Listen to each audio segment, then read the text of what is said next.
Cordial saludo para nuestro equipo élite del diplomado y también para nuestros compañeros participantes del mismo.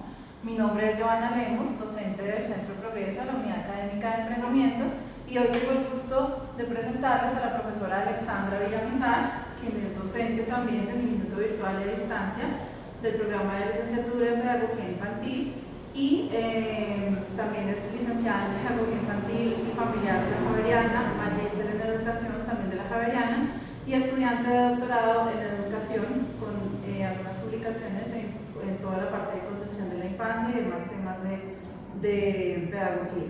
En este caso, pues quería invitarla para que nos ayude dentro de su experiencia docente y la experiencia que ha tenido como docente de un instituto particularmente en lo que tiene que ver los procesos de evaluación.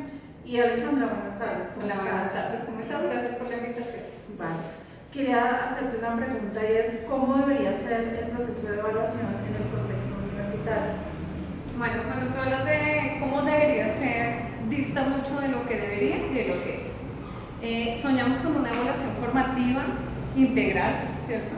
Que tenga en cuenta todos los aspectos de ese personaje, de ese ser humano al que estamos evaluando.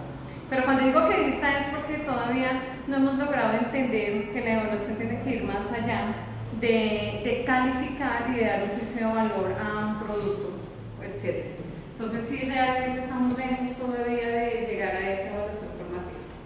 Es decir, ir más allá de un juicio de valor, o sea, más allá de lo que es el individuo que hay detrás de... Es mi poder mirar a ese individuo para que sea formativo, o sea, para que realmente le quede a él y no quede en papel, en la nota, lo cuantitativo. Digamos como el aprendizaje significativo. Sí, que haya un aprendizaje significativo. En ese sentido, ¿cuáles son las prácticas evaluativas que menos te agradan dentro de ese contexto universitario? Definitivamente las prácticas tradicionales y memorísticas, que aún vemos y que todavía siguen en el aula causando ahí unos quebrantos entre los discursos, entre las metodologías y entre lo que realmente se quiere hacer. La evaluación, siempre he dicho que es la niña fea, es el hijo feíto de la oveja negra de la familia, de la educación. Porque nos tratamos de repensar, miramos nuevas metodologías, posibilitamos otras experiencias y finalmente evaluamos con una nota, ¿no? Entonces nos contradecimos un poco entre lo que hacemos y entre cómo lo evaluamos.